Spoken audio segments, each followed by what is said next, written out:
கடமையேற்றும் வேலை மற்றும் அரசு நிர்வாக செயல்பாடுகளையும் சேர்த்து மேற்கொள்ள நீதிபதிகள் என்ன சூப்பர் நாடாளுமன்றமா என குடியரசு துணைத் தலைவர் ஜெகதீப் தங்கர் காட்டமாக கேள்வி எழுப்பியுள்ளார். மசோதாக்கள் மீது முடிவெடுக்க காலக்கெடு நிர்ணயித்த நிலையில் குடியரசுத் தலைவருக்கு உச்சநீதிமன்றம் உத்தரவிட முடியாது என அவர் கோபமாக தெரிவித்துள்ளார்.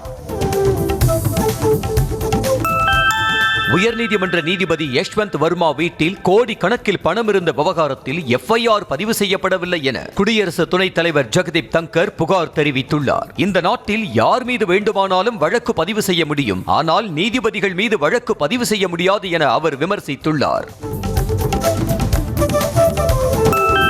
வக்பு வாரிய திருத்த சட்டத்தை எதிர்த்து தொடரப்பட்ட வழக்கில் இடைக்கால தடை விதித்து உச்சநீதிமன்றம் உத்தரவிட்டுள்ளது. இந்த வழக்கு மீண்டும் விசாரணைக்கு வந்தபோது வக்பு திருத்த சட்டத்தின்படி எந்த உறுப்பினர் நியமனத்தையும் மேற்கொள்ளக்கூடாது என்றும் ஏற்கனவே பதியப்பட்ட வக்பு சொத்துக்கள் மீது எந்த புதிய நடவடிக்கையும் எடுக்கக்கூடாது என்றும் நீதிமன்றம் உத்தரவிட்டது. புதிய சட்டப்படி வக்பு வாரியம், வக்பு கவுன்சில், வக்பு நிலங்களில் எந்த மாற்றமும் செய்யப்படாது என உச்சநீதிமன்றத்தில் மத்திய அரசு தகவல் தெரிவித்துள்ளது. இதை ஏற்றுக்கொண்ட நீதிபதிகள் ஒரு வாரத்திற்கு மத்திய அரசு பதிலளிக்க உத்தரவிட்டு விசாரணையை வரும் 5ஆம் தேதிக்கு ஒத்தி வைத்தனர். இந்திய பங்குச்சந்தைகள் தொடர்ந்து 4வது நாளாக ஏற்றம் கண்டிருக்கிறது. மும்பை பங்குச்சந்தை குறியீடு எண் சென்செக்ஸ் 1509 புள்ளிகள் உயர்ந்து 78,553.20 புள்ளிகளில் வர்த்தகமானது. அதேபோல் தேசிய பங்குச்சந்தை குறியீடு எண் நிப்டி 414.45 புள்ளிகள் உயர்ந்து 23,851.61 புள்ளிகளில் வர்த்தகமானது. 4 நாட்கள் பயணமாக அடுத்த வாரம் இந்தியா வரும் அமெரிக்க துணை அதிபர் JD வான்ஸ் 21ஆம் தேதி பிரதமர் மோடியை நேரில் சந்தித்து ஆலோசனை நடத்த உள்ளார். இந்தியா உட்பட பல நாடுகளுக்கு இறக்குமதி வரியை அமெரிக்கா உயர்த்தியிருக்கும் சூழலில் முதன்முறையாக இந்தியா வரும் JD வான்ஸின் பயணம் முக்கியமானதாக பார்க்கப்படுகிறது.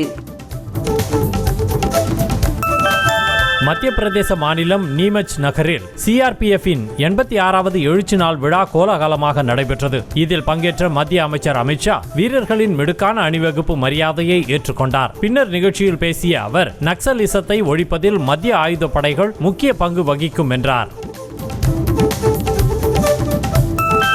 மக்களவை எதிர்க்கட்சித் தலைவர் ராகுல் காந்தி அடுத்த வாரம் அமெரிக்கா செல்ல உள்ளார். அங்குள்ள பிரபலமான பிரவுன் பல்கலைக்கழகத்தில் மாணவர்களுடன் கலந்துரையாடும் ராகுல் காந்தி பின்னர் ரோடே தீவு பகுதியில் இந்திய வம்சாவளியினரை சந்தித்து உரையாற்ற உள்ளதாக காங்கிரஸ் கட்சி அறிவித்துள்ளது. கேரள மாநிலம் எர்ணாகுளத்தில் உள்ள தனியார் விடுதியில் போதைப்பொருள் தடுப்பு போலீசார் சோதனையின் போது பிரபல நடிகர் ஷைன் டாம் சாக்கோ அங்கிருந்து தப்பி ஓடிய CCTV காட்சி வெளியாகியுள்ளது. முன்னதாக ஷைன் டாம் சாக்கோ படப்பிடிப்பில் போதைப்பொருளை பயன்படுத்திவிட்டு தன்னிடம் அத்துமீறியதாக மலையாள நடிகை வின்சி அலூசியஸ் புகார் அளித்திருந்தது அதிர்ச்சியை ஏற்படுத்தியிருந்தது. மகாராஷ்டிராவில் 2025-26 கல்வி ஆண்டிலிருந்து மத்திய அரசின் புதிய கல்விக் கொள்கையின்படி மும்மொழி கொள்கை அமல்படுத்தப்பட்டுள்ளதாக ஆளும் பாஜக கூட்டணி அரசு அறிவித்துள்ளது. அதன்படி 1 முதல் 5ஆம் வகுப்பு வரை பயிலும் மாணவர்கள் 3வது மொழியாக இந்தி மொழியை கற்பது கட்டாயமாக்கப்பட்டுள்ளது. சென்னையில் ஆபரண தங்கத்தின் விலை சவரனுக்கு 840 ரூபாய் உயர்ந்து 71,000 ரூபாயை கடந்தது. 22 கேரட் ஆபரண தங்கத்தின் விலை கிராமுக்கு 105 ரூபாய் உயர்ந்து 8,920 ரூபாய்க்கும், சவரனுக்கு 840 ரூபாய் உயர்ந்து 71,360 ரூபாய்க்கும் விற்பனை செய்யப்படுகிறது.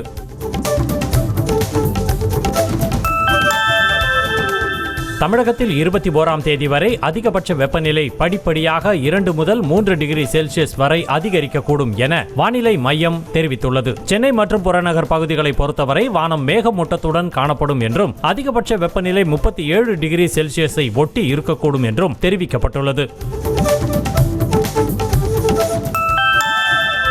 சென்னை தலைமைச் செயலகத்தில் முதலமைச்சர் மு.க. ஸ்டாலின் தலைமையில் அமைச்சரவை கூட்டம் நடைபெற்றது. பட்ஜெட் கூட்டத்தொடரில் அறிவிக்கப்பட்ட புதிய திட்டங்கள், முக்கிய தொழில் திட்டங்களுக்கு அனுமதி வழங்குவது மற்றும் வீட்டுமனை பட்டா வழங்குவது தொடர்பாக ஆலோசனை நடத்தப்பட்டதாக தகவல் வெளியாகியுள்ளது. சுதந்திர போராட்ட வீரர் தீரன் சின்னமலையின் 269வது பிறந்த நாளையொட்டி கிண்டியில் உள்ள அவரது திருவுருவ சிலைக்கு முதலமைச்சர் மு.க. ஸ்டாலின் மலர் தூவி மரியாதை செலுத்தினார். தொடர்ந்து எதிர்க்கட்சித் தலைவர் எடப்பாடி பழனிசாமியும் தீரன் சின்னமலைக்கு மலர் தூவி மரியாதை செலுத்தினார். இரட்டை இலை விவகாரம் தொடர்பாக வரும் 28ஆம் தேதி விசாரணையை தொடங்கும் தேர்தல் ஆணையம் அனைத்து புகார்தாரர்களும் அன்றைய தினம் 3 மணிக்கு ஆஜராக உத்தரவிட்டுள்ளது. அதிமுகவிற்கு இரட்டை இலை சின்னம் ஒதுக்கியதற்கு எதிராக புகழேந்தி அளித்த மனுவை விரைந்து விசாரித்து தீர்வு காணுமாறு தேர்தல் ஆணையத்திற்கு டெல்லி உயர்நீதிமன்றம் உத்தரவிட்டிருந்தது குறிப்பிடத்தக்கது. அதிமுக எம்எல்ஏக்களுக்கு வருகிற 23ஆம் தேதி அக்கட்சியின் பொதுச் செயலாளர் எடப்பாடி பழனிசாமி விருந்தளிக்க உள்ளதாக தகவல் வெளியாகியுள்ளது. பாஜகவுடன் மீண்டும் கூட்டணி உறுதியான நிலையில் அதனை கொண்டாடும் விதமாக பசுமை வழிச்சாலையில் உள்ள அவரின் இல்லத்தில் விருந்துக்கு ஏற்பாடு செய்யப்படுகிறது. தமிழ்நாட்டில் பாஜகவுடன் கூட்டணி ஆட்சி இல்லை என அதிமுக எம்பி தம்பி துரை திட்டவட்டமாக தெரிவித்துள்ளார். சென்னை கிண்டியில் தீரன் சின்னமலைக்கு மரியாதை செலுத்திய பிறகு செய்தியாளர்களை சந்தித்த அவர், வரும் சட்டமன்ற தேர்தலில் வெற்றி பெற்றால் பாஜகவுடன் கூட்டணி ஆட்சி கிடையாது, அதிமுக தலைமையில்தான் ஆட்சி என தெரிவித்தார். அதிமுக பாஜக கூட்டணி தொடர்பாக கேள்வியே கேட்க வேண்டாம் என தமிழக பாஜக தலைவர் நயினார் நாகேந்திரன் வேண்டுகோள் விடுத்தார். தீரன் சின்னமலையின் 269வது பிறந்த நாளை முன்னிட்டு கிண்டியில் உள்ள அவரது சிலையின் கீழ் அலங்கரித்து வைக்கப்பட்ட படத்திற்கு மலர் தூவி மரியாதை செலுத்திய பிறகு செய்தியாளர்களை சந்தித்தவர் இதனை கூறினார். ஆபாச பேச்சு விவகாரத்தில் அமைச்சர் பொன்முடிக்கு சென்னை உயர்நீதிமன்றம் கடும் கண்டனம் தெரிவித்திருக்கிறது. அமைச்சர் பொறுப்பு வகிப்பவர் பொறுப்புடன் பேச வேண்டாமா என காட்டமாக கேள்வி எழுப்பிய நீதிமன்றம் பொன்முடி மீது வழக்கு பதிவு செய்யாவிட்டால் நீதிமன்ற அவமதிப்பு நடவடிக்கை எடுக்கப்படும் என காவல்துறைக்கு எச்சரிக்கை விடுத்தது. சைவம் வைணவம் குறித்து சர்ச்சை கருத்து தெரிவித்த அமைச்சர் பொன்முடியின் பதவிக்கு ஆபத்து வந்திருப்பதாக தமிழக காங்கிரஸ் கமிட்டி தலைவர் செல்வ பெருந்தகை எச்சரித்துள்ளார். சென்னை தலைமை செயலகத்தில் செய்தியாளர்களை சந்தித்த அவர் அமைச்சர் பொன்முடிக்கு எதிரான மேல் நடவடிக்கைகள் தயாராகி வருவதாக கூறினார். டாஸ்மாக் தலைமை அலுவலகத்தில் சோதனை மேற்கொண்ட போது அதிகாரிகள் துன்புறுத்தப்படவில்லை என உயர்நீதிமன்றத்தில் அமலாக்கத்துறை விளக்கமளித்துள்ளது. பொய்யான தகவல்களை கூறி இந்த விவகாரத்தை திசை திருப்ப முயல்வதாக இடி குற்றம் சாட்டிய நிலையில் டாஸ்மாக் தரப்பில் பதிலளிப்பதற்காக விசாரணை 21ஆம் தேதிக்கு ஒத்திவைக்கப்பட்டது. சுதந்திர போராட்ட வீரர் தீரன் சின்னமலையின் பிறந்த நாளை முன்னிட்டு அவரது தியாகத்தை நினைவு கூர்ந்து போற்றி வணங்குவதாக தமிழக வெற்றி கழக தலைவர் விஜய் வாழ்த்து தெரிவித்துள்ளார். இறுதி மூச்சு வரை விடுதலைக்காக போராடி துணிச்சலோடு தூக்கு மேடை ஏறி விடுதலை வேட்கையை விதைத்த வீரர் என புகழாரம் சூட்டியுள்ளார். சென்னை உயர்நீதிமன்ற உத்தரவுப்படி 22 மாதங்களுக்கு பிறகு விழுப்புரம் அருகே உள்ள மேல்பாதி திரௌபதி அம்மன் கோவில் பலத்த போலீஸ் பாதுகாப்புடன் திறக்கப்பட்டது. பட்டியலின மக்கள் உள்ளே சென்று வழிபட எதிர்ப்பு தெரிவித்த மற்றொரு தரப்பினரும் நீதிமன்ற உத்தரவை அடுத்து இணக்கமானதால் கோவில் திறக்கப்பட்ட நிலையில் முதல் முறையாக கோவிலுக்குள் சென்று அம்மனை பட்டியலின மக்கள் வழிபட்டனர். மேல் பாதியில் திரௌபதி அம்மனை கோவிலுக்குள் சென்று பட்டியலின மக்கள் வழிபடுவதற்கு மாற்று சமூகத்தின் ஒரு தரப்பினர் மீண்டும் எதிர்ப்பு தெரிவித்ததால் பதற்றம் ஏற்பட்டது. பெண்கள் கூட்டமாக நின்று கத்தி கூச்சலிட்ட நிலையில் உயர்நீதிமன்ற உத்தரவை மதிக்க வேண்டும் என அவர்களுக்கு அறிவுரை கூறி போலீசார் சமாதானப்படுத்தினர். கோவில் 45 நிமிடம் மட்டுமே திறக்க வேண்டும் என்ற நீதிமன்ற உத்தரவை அடுத்து பட்டியலின மக்கள் சாமி தரிசனம் செய்து வந்த பின் பூசாரி கோவிலை பூட்ட துப்பாக்கி ஏந்திய போலீசார் கோவில் முன் பாதுகாப்பில் ஈடுபட்டனர். அதேபோல் கோவில் முழுவதும் சிசிடிவி கேமராக்கள் பொருத்தப்பட்டு கண்காணிப்பு தீவிரப்படுத்தப்பட்டுள்ளது.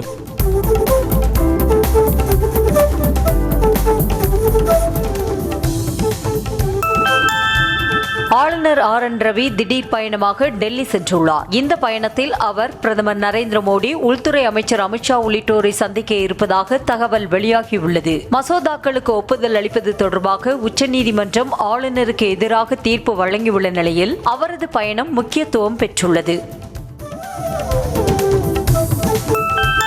செங்கல்பட்டு மாவட்டம் சிறுசேரியில் சிபி நிறுவன தரவு மையத்தை முதலமைச்சர் மு.க. ஸ்டாலின் திறந்து வைத்தார். சிறுசேரி தொழில்நுட்ப பூங்காவில் 1882 கோடி ரூபாய் முதலீட்டில் சிபி நிறுவனம் நேரடி தரவு மையம் அமைக்கப்பட்டுள்ளது. இந்த தரவு மையத்தால் 1000 பேருக்கு நேரடி வேலை வாய்ப்பு கிடைக்கும் என்று எதிர்பார்க்கப்படுகிறது.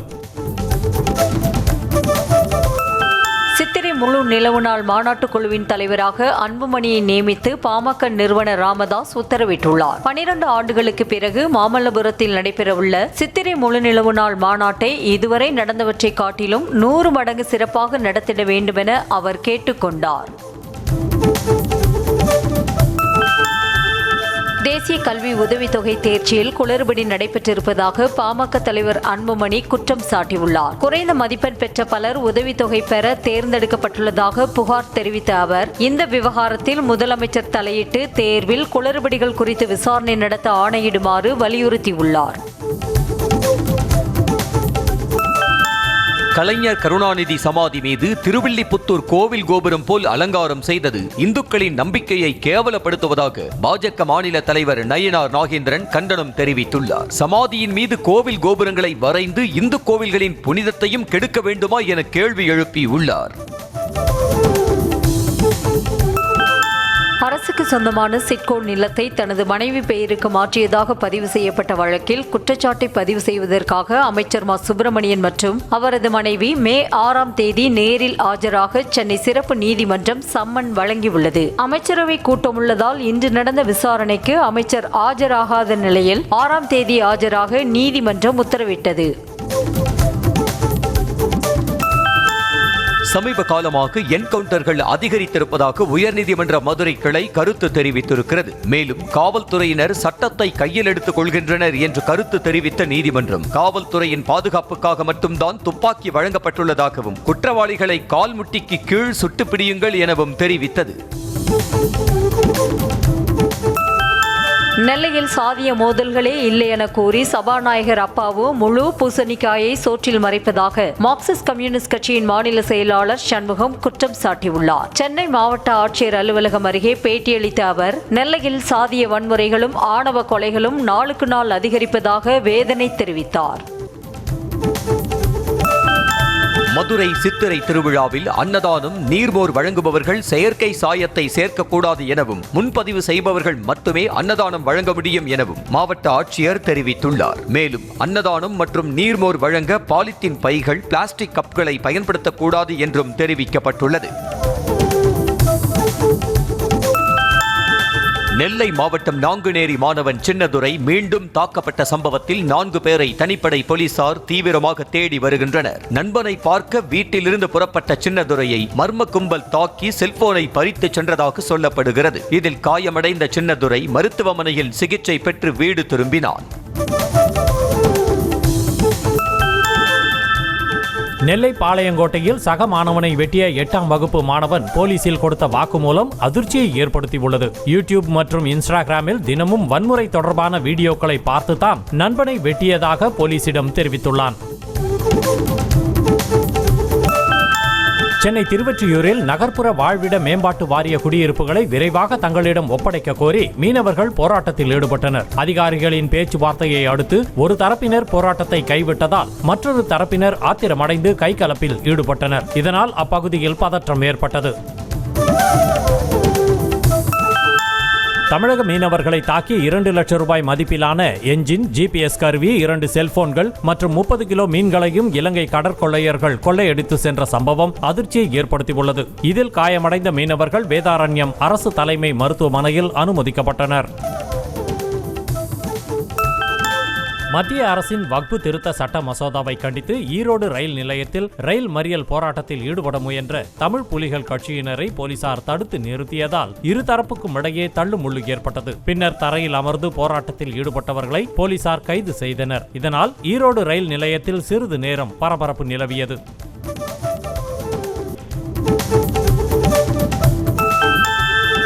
காலி பணியிடங்களை அதிகரிக்க கோரி முதலமைச்சர் மு க ஸ்டாலின் வீட்டிற்கு மனு அளிக்க சென்ற பட்டதாரி ஆசிரியர்களை போலீசார் கைது செய்தனர். பள்ளிக் கல்வித்துறையில் 15,000க்கும் மேல் ஆசிரியர் பணியிடங்கள் காலியாக உள்ள நிலையில் அதனை தேர்வெழுதிய ஆசிரியர்களை கொண்டு முழுமையாக நிரப்பக் கோரி அவர்கள் மனு அளிக்க இருந்தனர். கோவையில் பூ பெய்த மாணவியை வகுப்பறைக்கு வெளியே அமர வைத்து தேர்வெழுத வைத்த சம்பவத்தில் பள்ளி முதல்வர் உள்ளிட்டோர் சரணடையும் நாளில் ஜாமீன் மனுக்களை பரிசீலிக்குமாறு கோவை முதன்மை அமர்வு நீதிமன்றத்திற்கு சென்னை உயர்நீதிமன்றம் உத்தரவிட்டுள்ளது. மாணவியின் தந்தை அளித்த புகாரின் பேரில் தாளாளர் தங்கவேல் பாண்டியன், முதல்வர் ஆனந்தி உட்பட 3 பேர் மீது 3 பிரிவுகளின் கீழ் வழக்கு பதிவு செய்யப்பட்டது. சென்னை பூந்தமல்லி அருகே மெட்ரோ ரயில் நிலையத்தின் பில்லர் மீது அரசு பேருந்து மோதியதில் ஓட்டுநர் உள்ளிட்ட 10க்கும் மேற்பட்டோர் படுகாயமடைந்தனர். அண்ணா சதுக்கத்திலிருந்து பூந்தமல்லி நோக்கி சென்று கொண்டிருந்த அரசு பேருந்து குமணன்சாவடி அருகே ஓட்டுநரின் கட்டுப்பாட்டை இழந்து மெட்ரோ ரயில் நிலைய பில்லரின் முன்பகுதி மீது மோதியது. தென்காசி மாவட்டம் கீழப்புலியூரில் மனைவியுடன் ரேஷன் கடைக்கு சென்றவர் தலை துண்டித்து படுகொலை செய்யப்பட்ட வழக்கில் 4 பேர் கைது செய்யப்பட்டனர். கடந்த 6 மாதங்களுக்கு முன்பு பட்டுராஜ் என்பவர் கொலை செய்யப்பட்ட வழக்கில் ஆனந்த் என்பவருக்கு தொடர்பு இருப்பதாக கூறப்படுகிறது. இந்த நிலையில் ஆனந்தை பழிவாங்குவதற்காக அவரது சகோதரர் குத்தாலிங்கத்தை மர்ம நபர்கள் கொலை செய்தனர். புதுச்சேரி ஏனாம் பகுதியில் வயிற்று வலிக்கு சிகிச்சைக்காக சென்ற நபர் உயிரிழந்த நிலையில் மருத்துவமனையை கண்டித்து உறவினர்கள் போராட்டத்தில் ஈடுபட்டனர். ஏனாம் அரசு மருத்துவமனையில் அனுமதிக்கப்பட்ட ஸ்ரீனிவாசுக்கு சிகிச்சை அளிக்காமல் காக்கிநாடா மருத்துவமனைக்கு அனுப்பி வைத்ததாக கூறப்படுகிறது. ஆம்புலன்ஸில் செவிலியர்கள் யாரும் இல்லாத நிலையில் வழியிலேயே உயிரிழந்ததாக சொல்லப்படுகிறது. விழுப்புரம் மாவட்டம் வெங்கடேசபுரம் கிராமத்தில் மருத்துவமனையில் அனுமதிக்கப்பட்ட நபர் இறந்துவிட்டதாக பரவிய தவறான தகவல் காரணமாக அடக்கம் செய்ய உறவினர்கள் ஏற்பாடு செய்ததால் பரபரப்பு ஏற்பட்டது. கடந்த 15ஆம் தேதி உடல்நலம் பாதிக்கப்பட்ட பிரகாஷ் என்பவரை மேல் சிகிச்சைக்காக ஆம்புலன்ஸில் அனுப்பி வைத்தபோது அவர் இறந்துவிட்டதாக உறவினர் ஒருவர் தகவல் பரப்பினார். திருச்சி மாவட்டம் சிறுகனூர் அருகே இருசக்கர வாகனத்தில் தேசிய நெடுஞ்சாலையை கடக்க முயன்ற முதியவர் கார் மோதி பலியான நிலையில் விபத்துகளை தடுக்க கோரி கிராம மக்கள் சாலை மறியலில் ஈடுபட்டனர். சம்பவ இடத்தில் அடிக்கடி விபத்து நிகழாமல் தடுக்க சர்வீஸ் சாலை அல்லது சுரங்க வழித்தடம் அமைக்க வேண்டும் என அவர்கள் கோரிக்கை விடுத்தனர். மதுரை மாவட்டம் மேலூர் அருகே மதுபோதையில் தாயை அவதூறாக பேசிய தம்பியை கட்டையால் அடித்து கொலை செய்த அண்ணன் காவல் நிலையத்தில் சரணடைந்தார். வினோபா காலனி பகுதியைச் சேர்ந்த அரவிந்த் என்பவர் மதுபோதையில் வீட்டுக்கு வந்து தனது தாயிடம் அவதூறாக பேசி சண்டையிட்டுள்ளார். இதனால் ஆத்திரமடைந்த அவரது அண்ணன் ராஜா என்பவர் கருவேல மரக்கட்டையால் அரவிந்தை தாக்கியதில் அவர் நிகழ்விடத்திலேயே உயிரிழந்தார். அதிவேகமாக பைக் ஓட்டி ரீல்ஸ் வெளியிட்ட 3 இளைஞர்கள் கோவை கருமத்தம்பட்டி காவல் நிலையத்திற்கு விசாரணைக்காக அழைத்து வரப்பட்ட நிலையில் காவல் நிலையத்திற்கு வந்து சென்றதையே வீடியோ எடுத்து கத்து என நினைத்து ரீல்ஸ் வெளியிட்டதால் அவர்கள் மீது வழக்கு பதிந்த போலீசார் 3 வாகனங்களை பறிமுதல் செய்தனர். இளைஞர்கள் தங்கள் தவறை உணர்ந்து மன்னிப்பு கேட்கும் வீடியோவையும் வெளியிட்டுள்ளனர். கடலூர் மாவட்டம் கருவேப்பிலங்குறிச்சியில் மூதாட்டியை பாலியல் வன்கொடுமை செய்ய முயன்று கைதான இளைஞர் குவார்ட்டரும் பிரியாணியும் கேட்டு போலீசாரிடம் வாக்குவாதம் செய்த வீடியோ வெளியாகியுள்ளது. ஆடு மேய்க்க சென்ற மூதாட்டியின் வாயை பொத்தி ஐயப்பன் என்பவன் பாலியல் வன்கொடுமை செய்ய முயன்ற நிலையில் அலறல் சத்தம் கேட்டு ஓடி வந்த மக்கள் அவனை பிடித்து போலீசில் ஒப்படைத்தனர். திருப்பூர் மாவட்டம் தாராபுரம் சுற்றுவட்டார பகுதிகளில் இயங்கி வரும் ஹோட்டல்களை குறிவைத்து உரிமையாளர்களிடம் உணவு பாதுகாப்புத்துறை அதிகாரி போல் பேசி பணம் பறிக்கும் மோசடி கும்பலை கைது செய்ய வேண்டும் என கோரிக்கை எழுந்துள்ளது. ஹோட்டல் உரிமையாளர்களுக்கு செல்போனில் தொடர்பு கொண்டு பேசும் மர்ம நபர்கள் ரைடு வரக்கூடாது என்றால் கூகுள் பேயில் பணம் அனுப்பும்படி மிரட்டியுள்ளனர். முன்னாள் குடியரசுத் தலைவர் டாக்டர் ராதாகிருஷ்ணனின் 50வது ஆண்டு நினைவு தினம் அவருடைய சொந்த ஊரான திருவள்ளூர் மாவட்டம் திருத்தணி அடுத்த வெங்கடாபுரம் கிராமத்தில் அனுசரிக்கப்பட்டது. மேலும் அந்த கிராமத்தில் ராதாகிருஷ்ணனுக்கு மணிமண்டபம் மற்றும் திருவுருவச் சிலை அமைக்க வேண்டும் என பொதுமக்கள் கோரிக்கை விடுத்துள்ளனர். மடத்துக்குளம் சட்டமன்ற தொகுதிக்குட்பட்ட மலைவாழ் கிராமங்களில் வசிக்கும் பழங்குடியின மக்களின் அவசர தேவைகளுக்கு போக்குவரத்து வசதி இல்லாத காரணத்தினால் ரோப்கார் திட்டம் அமைத்து தர வேண்டும் என சட்டமன்றத்தில் அதிமுக உறுப்பினர் மகேந்திரன் கேட்டுக்கொண்டார். மேலும் கொமரலிங்கம் பேரூராட்சிக்குட்பட்ட பகுதிகளில் பல தலைமுறையாக வசித்து வரும் மக்களுக்கு பட்டா வழங்க வேண்டும் என்றும் கோரிக்கை விடுத்தார். திருப்பத்தூர் மாவட்டம் நாற்றம்பள்ளி அருகே அரசு பள்ளி வளாகத்தில் உள்ள நீர்த்தேக்க தொட்டிகளை மாணவர்களை கொண்டு சுத்தம் செய்த வீடியோ வெளியான நிலையில் அப்பள்ளியின் தலைமை ஆசிரியை பணியிடை நீக்கம் செய்யப்பட்டார். பெற்றோர்களிடையே கடும் எதிர்ப்பு எழுந்த நிலையில் அப்பள்ளியின் தலைமை ஆசிரியை உமா ராணி என்பவரை மாவட்ட தொடக்க கல்வி அலுவலர் பணியிடை நீக்கம் செய்தார். கோவை பொள்ளாச்சி அருகே 38 ஆண்டுகளுக்கு முன்பு கணவனால் வெட்டி கொலை செய்யப்பட்ட மனைவியின் மாங்கல்யம் அவரது சகோதரியிடம் ஒப்படைக்கப்பட்டது. அருக்காணி என்பவர் இறந்தபோது அவரது கழுத்தில் இருந்த 1 பவுன் மாங்கல்யம் மற்றும் 10 ரூபாய் நோட்டு நீதிமன்ற காப்பக பெட்டியில் வைக்கப்பட்டிருந்தது. அதனை வாரிசுதாரரிடம் ஒப்படைக்க நீதிமன்றம் உத்தரவிட்டது. கடலூர் மாவட்டம் விருத்தாச்சலம் அடுத்த செம்பளக்குறிச்சியில் அரசு பள்ளி சமையலறையில் ஏற்பட்ட தீ விபத்தில் 3 பேர் காயமடைந்தனர். மாணவர்களுக்கு உணவு சமைத்துக் கொண்டிருந்த போது சிலிண்டரில் திடீரென தீப்பற்றிய நிலையில் சமையலர்கள் ஜெயக்கொடி, சரிதா ஆகியோருக்கு தீக்காயம் ஏற்பட்டது. திருவள்ளூர் மாவட்டம் திருத்தணியில் உள்ள கல்குவாரி குட்டையில் தொழிலாளி சடலமாக மீட்கப்பட்ட சம்பவம் அதிர்ச்சியை ஏற்படுத்தியுள்ளது. சுதாகர் என்பவர் திருமண மண்டபங்களில் பூ அலங்காரம் செய்யும் தொழில் செய்து வந்த நிலையில் குட்டையில் சடலமாக மீட்கப்பட்டதால் கொலையா அல்லது தற்கொலையா என்ற கோணத்தில் போலீசார் விசாரணை நடத்தி வருகின்றனர். ராணிப்பேட்டை மாவட்டம் நெமிலி அடுத்த சேந்தமங்கலம் பகுதியில் ரயில் தண்டவாளம் பராமரிப்பு பணிக்காக ஸ்லீப்பர் கற்கள் தோண்டப்பட்டதால் வாகன ஓட்டிகள் கடும் சிரமத்தை சந்தித்து வருகின்றனர். குறிப்பாக தண்டவாளத்தை கடக்கும் போது வாகனங்கள் சிக்கிக் கொண்டதால் வாகன ஓட்டிகள் செய்வதறியாது தவித்து வருவதோடு விரைந்து சீரமைக்க கோரிக்கை விடுத்துள்ளனர். கன்னியாகுமரி மாவட்டம் நாகர்கோவிலில் சாலையில் நடந்து சென்ற ஆசிரியை மீது லோடு ஆட்டோ மோதிய விபத்தின் சிசிடிவி காட்சிகள் வெளியாகியுள்ளன. தலையில் பலத்த காயமடைந்து மயங்கி விழுந்த ஆசிரியரை மீட்டு மருத்துவமனைக்கு அனுப்பி வைத்த பொதுமக்கள் போதையில் விபத்து ஏற்படுத்திய லோடு ஆட்டோ ஓட்டுநரை பிடித்து போலீசாரிடம் ஒப்படைத்தனர். கடலூர் மாவட்டம் புவனகிரி அருகே வண்டுராயன்பட்டில் டயர் வெடித்து வேன் கவிழ்ந்து விபத்துக்குள்ளானதில் 10க்கும் மேற்பட்டோர் படுகாயமடைந்தனர். நாளை வேளாங்கண்ணியில் புனித வெள்ளி வழிபாடு நடைபெறவிருப்பதை ஒட்டி கம்மாபுரத்திலிருந்து சுமார் 20 பேர் வேனில் சென்றபோது இவ்விபத்து நடந்தேறியது. திண்டுக்கல் மாவட்டம் குரும்பட்டியைச் சேர்ந்த திமுக பிரமுகர் அலெக்ஸ் பாண்டியன் தனது பெட்டிக்கடைக்கு முன்னால் பீரோவில் வைத்து மதுபான பாட்டில்களை விற்பனை செய்தது அதிர்ச்சியை ஏற்படுத்தி உள்ளது. மதுபான பாட்டில் வாங்க மதுப்பிரியர்களுக்கு இலவச ஊறுகாயும் கூகுள் பே, போன்பே மூலம் பணம் செலுத்த ஏற்பாடு செய்யப்பட்டுள்ளதாகவும் தகவல் வெளியாகியுள்ளது. கரூர் மாவட்டம் குளித்தலை அருகே அரசு மதுபான கடையின் பின்பக்க சுவரில் துளையிட்டு 28,000 ரூபாய் மதிப்பிலான மது பாட்டில்களை திருடிச் சென்ற மர்ம நபர்களை போலீசார் தேடி வருகின்றனர். காவல்துறை மற்றும் மோப்பநாயிடம் சிக்கிக் கொள்ளக்கூடாது என்பதற்காக மிளகாய் பொடியை தூவி சென்றதோடு சிசிடிவி கேமரா பதிவுகளையும் திருடிச் சென்றுள்ளனர். திருச்செந்தூர் அருகே வீட்டின் லாக்கரில் வைத்திருந்த 20 லட்சம் ரூபாய் மதிப்பிலான 38 தங்க நாணயங்களை கொள்ளையடித்த வழக்கில் 3 பேரை போலீசார் கைது செய்தனர். காயல்பட்டினம் கோமான் நடுத்தருவைச் சேர்ந்த யாக்கூப் என்பவர் வீட்டில் தங்கம் மாயமாகிய நிலையில் தனிப்படையினர் விசாரணை மேற்கொண்டனர். அதில் அருணாச்சலபுரத்தைச் சேர்ந்த பணிப்பெண் தீபிகா திருடிய தங்கத்தை விற்க உதவியதாக இருந்த இசைக்கு தங்கம், அவரது சகோதரன் தமிழரசன் கைது செய்யப்பட்டனர். திருவண்ணாமலை மாவட்டம் ஆரணி டவுன் அரசினர் ஆண்கள் மேல்நிலைப் பள்ளியில் மாற்றுத்திறனாளிகளின் மாதாந்திர மருத்துவ முகாம் அடிப்படை வசதிகளின்றி நடத்தப்பட்டதாக குற்றச்சாட்டு எழுந்திருக்கிறது. குடிநீர் மற்றும் இருக்கை வசதி இல்லாததால் பல மணி நேரம் மாற்றுத்திறனாளிகள் தரையில் அமர்ந்து மருத்துவ பரிசோதனைக்காக காத்திருக்கும் நிலை ஏற்பட்டுள்ளது. பெரம்பலூர் மாவட்டம் திம்பூர் கிராமத்தில் பெய்த கனமழை காரணமாக 4 ஏக்கரில் வாழை மரம் முறிந்து சேதமானதால் விவசாயி வேதனை அடைந்துள்ளார். முத்துசாமி என்பவருக்கு சொந்தமான நிலத்தில் பயிரிடப்பட்டிருந்த வாழை மரங்கள் பலத்த காற்றினால் வேரோடு சாய்ந்து சேதமடைந்தன. இதனால் அவருக்கு 4 லட்சம் ரூபாய் இழப்பு ஏற்பட்டுள்ளதாக கூறப்படுகிறது.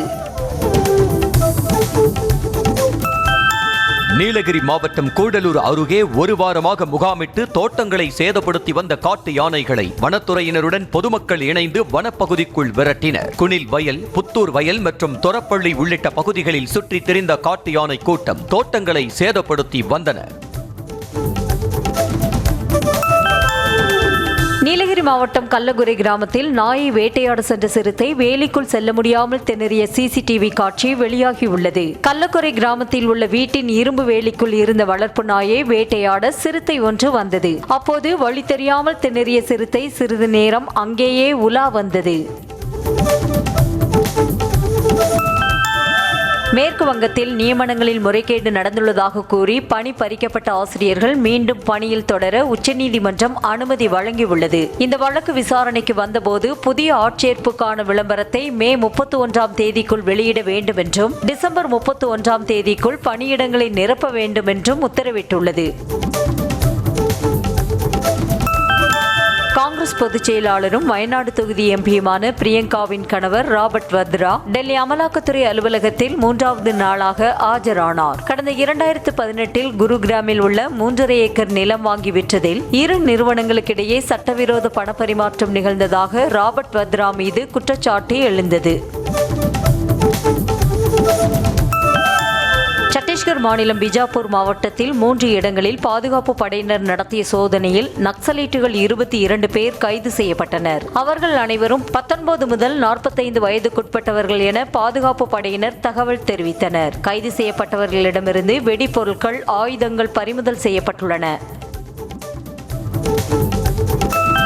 குஜராத் மாநிலம் படான் மாவட்டத்தில் ஆட்டோ மீது அரசு பேருந்து மோதிய விபத்தில் 6 பேர் பலியான சம்பவம் சோகத்தை ஏற்படுத்தியுள்ளது. முன்னால் சென்ற வாகனத்தை முந்தி செல்ல முயன்றபோது கட்டுப்பாட்டை இழந்த அரசு பேருந்து எதிரே வந்த ஆட்டோ மீது மோதியது. இதில் ஆட்டோவில் பயணம் செய்த 6 பேரும் சம்பவ இடத்திலேயே பலியாகினர். உத்தரப்பிரதேச மாநிலம் மீரட்டில் காதலனுடன் சேர்ந்து கணவனை கொலை செய்துவிட்டு பாம்பு கடித்ததால் உயிரிழந்து விட்டதாக நாடகமாடிய மனைவி உட்பட 2 கைது செய்யப்பட்டனர். வீட்டில் தூங்கிக் கொண்டிருந்த கணவனை கழுத்தை நெரித்து கொலை செய்த மனைவி யாருக்கும் சந்தேகம் வரக்கூடாது என்பதற்காக பாம்பை கொண்டு வந்து அவரது உடலில் கடிக்க வைத்தது தெரிய வந்தது. கர்நாடக மாநிலம் கதக் மாவட்டத்தில் கருப்பாக இருப்பதாக கணவன் குடும்பத்தினர் கேலி செய்த விரக்தியில் மனைவி கடிதம் எழுதி வைத்துவிட்டு தற்கொலை செய்து கொண்ட சம்பவம் அதிர்ச்சியை ஏற்படுத்தி உள்ளது. பூஜா என்ற பெண்ணை கடந்த சில மாதங்களாக அவரது கணவனின் தந்தை, தாய் மற்றும் சகோதரன் கருப்பாக இருப்பதாக கேலி செய்ததால் பூஜா தூக்கிட்டு தற்கொலை செய்ததாக கூறப்படுகிறது. உத்தரப்பிரதேச மாநிலம் ராம்பூரில் 11 வயதான வாய்ப்பேச முடியாத காது கேளாத மாற்றுத்திறனாளி சிறுமி பாலியல் வன்கொடுமை செய்யப்பட்ட சம்பவம் பெரும் அதிர்ச்சியை ஏற்படுத்தியுள்ளது. சிறுமியை சித்திரவதை செய்த டான்சிங் என்பவனை கைது செய்ய முயன்றபோது அவன் துப்பாக்கிச்சூடு நடத்தியதால் போலீசார் பதிலுக்கு துப்பாக்கிச்சூடு நடத்தி அவனை பிடித்தனர். உத்தரப்பிரதேச மாநிலம் ஜலான் மாவட்டத்தில் ஜலதோஷத்திற்கு சிகிச்சை எடுக்க வந்த 5 வயது சிறுவனை அரசு மருத்துவர் சிகரெட் பிடிக்க வைத்த வீடியோ வெளியாகி பெரும் அதிர்ச்சியை ஏற்படுத்தியுள்ளது. இதையடுத்து சம்பந்தப்பட்ட மருத்துவர் பணியிடமாற்றம் செய்யப்பட்ட நிலையில் அவர் மீது துறை ரீதியாக விசாரணை நடந்து வருகிறது. இமாச்சல பிரதேசத்தில் இறந்து விட்டதாக ராணுவத்தால் அறிவிக்கப்பட்ட இந்திய வீரர் 16 ஆண்டுகளுக்கு பிறகு மீண்டும் உயிருடன் வந்து நீதிமன்றத்தில் ஆஜரானது அதிகாரிகளையும் குடும்பத்தினரையும் அதிர்ச்சி அடைய வைத்துள்ளது. அவரது மனைவி கொடுத்த வரதட்சணை புகாருக்கு பயந்து தலைமறைவான அவர் மீண்டும் திரும்பி வந்தது தெரிய வந்தது.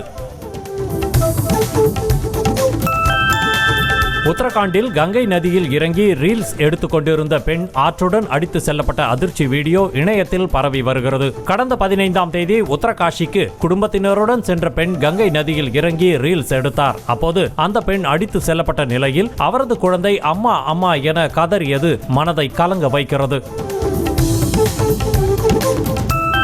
காஷ்மீரின் தால் ஏரியில் சுற்றுலா பயணிகளுடன் சென்ற படகு திடீரென கவிழ்ந்து விபத்துக்குள்ளான சம்பவத்தின் அதிர்ச்சியூட்டும் வீடியோ காட்சி வெளியாகியுள்ளது. அதீத காற்று வீசியதால் படகு கவிழ்ந்ததில் நீரில் மூழ்கிய 4 பேரையும் உள்ளூர் மக்கள் பத்திரமாக மீட்டனர். 16 கோச்சுகளுடன் 1128 பயணிகள் செல்லும் வகையில் இந்தியாவின் முதல் படுக்கை வசதி கொண்ட வந்தே பாரத் ரயில் உருவாக்கப்பட்டுள்ளது. சென்னையில் தயாரிக்கப்பட்ட இந்த ரயில் கேரளாவின் திருவனந்தபுரத்தில் இருந்து மங்களூரு இடையே சேவையை விரைவில் தொடங்குகின்றது. நாட்டிலேயே முதன்முறையாக ரயிலுக்குள் ஏடிஎம் இயந்திரம் நிறுவப்பட்டுள்ளது. மகாராஷ்டிராவில் மும்பை நாசிக் இடையே இயக்கப்படும் பஞ்சவட்டி எக்ஸ்பிரஸ் ரயிலில் ஏடிஎம் இயந்திரம் சோதனை முயற்சியாக நிறுவப்பட்டுள்ளது. இது பயணிகளிடையே வரவேற்பை பெற்றுள்ள நிலையில் சோதனை முயற்சி வெற்றி பெற்றால் மற்ற ரயில்களிலும் இதே போன்ற வசதியை பயணிகள் எதிர்பார்க்கலாம்.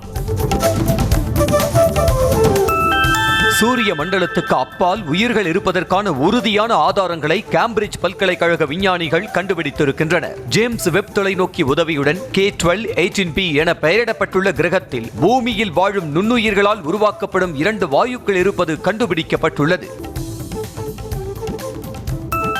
மனிதன் உயிர் வாழ கழுத்து நரம்பு எவ்வளவு முக்கியமோ அவ்வளவு முக்கியமான காஷ்மீரை ஒருபோதும் தங்களால் மறக்க முடியாது என பாகிஸ்தான் ராணுவ தளபதி அசீம் முனீர் தெரிவித்துள்ளார். இஸ்லாமாபாத்தில் நடைபெற்ற வெளிநாட்டு வாழ் பாகிஸ்தானியர்களின் மாநாட்டில் பேசிய அவர் இந்த கருத்தை வலியுறுத்தியுள்ளார்.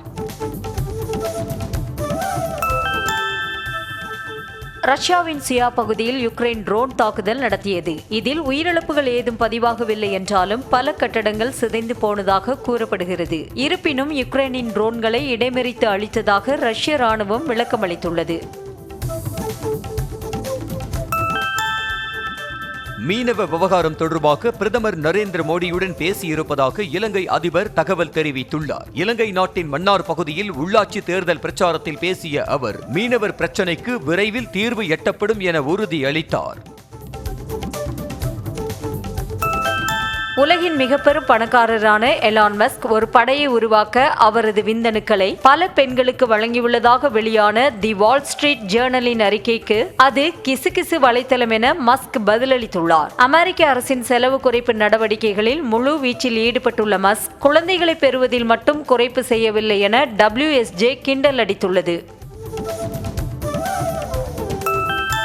பிலிப்பைன்ஸ் கடலோரத்தில் சிறிய ரக எண்ணெய் கப்பல் கவிழ்ந்து விபத்துக்குள்ளானது. 25 பேரை ஏற்றிச் சென்ற இந்த கப்பல் கவிழ்ந்ததில் ஒரு சீன நாட்டவர் உட்பட 4 பேர் கொல்லப்பட்டனர். மேலும் 7 பேர் காணவில்லை என்று பிலிப்பைன்ஸ் கடலோர காவல் படை தெரிவித்திருக்கிறது.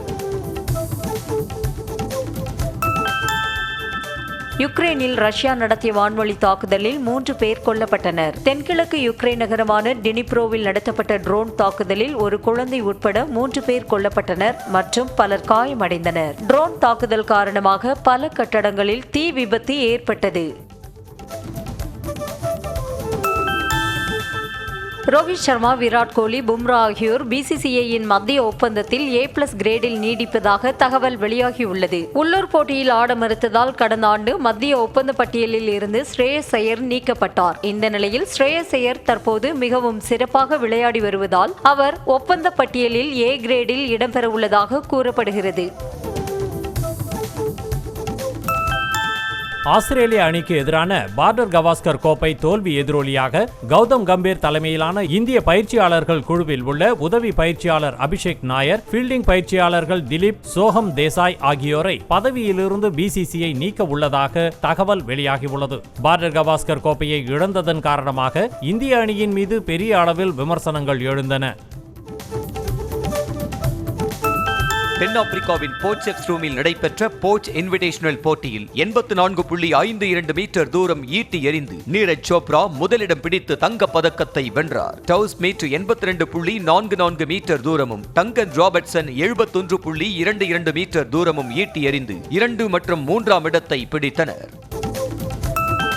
நடிகர் சூர்யாவின் ரெட்ரோ திரைப்படத்தின் கனிமா பாடலுக்கு மலையாள நடிகை பிரியா பிரகாஷ் வாரியர் நடனமாடிய வீடியோ இணையத்தில் வைரலாகி உள்ளது. தனது நண்பர்களுடன் இணைந்து வரிகளுக்கு ஏற்ப ஸ்டெப்களை போட்டு பிரியா பிரகாஷ் வாரியர் நடனமாடி மகிழ்ந்தார். நடிகர் சூரியின் புதிய பட டைட்டில் லுக் போஸ்டர் வெள்ளிக்கிழமை காலை 11:30 மணிக்கு வெளியாகும் என படக்குழு அறிவித்துள்ளது. இது தொடர்பான அறிவிப்பு போஸ்டரில் காயத்தை ஏற்படுத்திய ஆயுதத்தால் மட்டுமே காயத்தை ஆற்ற முடியும் என்ற வசனமும் இடம்பெற்றுள்ளது. இது ரசிகர்களிடையே கதைக்களத்தின் மீதான எதிர்பார்ப்பை அதிகரித்துள்ளது. தக் லைஃப் திரைப்படத்தின் முதல் பாடலான ஜிங்குச்சா என்ற பாடல் வெள்ளிக்கிழமை வெளியாக உள்ளது. இந்த பாடலுக்கான வரிகளை கமல்ஹாசன் எழுதியுள்ளார். படக்குழு வெளியிட்டுள்ள ஜிங்குச்சா பாடலின் போஸ்டரில் கமல் மற்றும் சிம்பு இருவரும் நடனமாடும் புகைப்படம் இடம்பெற்றுள்ளது. துல்கர் சல்மானின் புதிய படம் குறித்த தகவல் வெளியாகியுள்ளது. அறிமுக இயக்குனர் ரவி இயக்கத்தில் பிரம்மாண்டமாக உருவாக உள்ள படத்தில் பூஜா ஹெக்டே கதாநாயகியாக நடிக்க உள்ளதாக கூறப்படுகிறது. இது தொடர்பான அதிகாரப்பூர்வ அறிவிப்பு விரைவில் வெளிவரும் என எதிர்பார்க்கப்படுகிறது.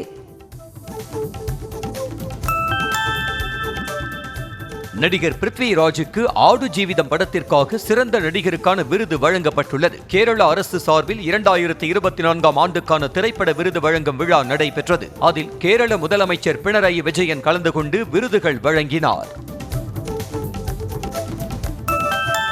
நடிகர் சூர்யா நடித்துள்ள ரெட்ரோ திரைப்படத்தின் ட்ரெய்லர் வெள்ளிக்கிழமை மாலை வெளியாகின்றது. இந்த திரைப்படத்திற்கு UA சான்றிதழ் வழங்கப்பட்டுள்ள நிலையில் படத்தின் நீளம் 2 மணி நேரம் 48 நிமிடங்கள் என அறிவிக்கப்பட்டுள்ளது.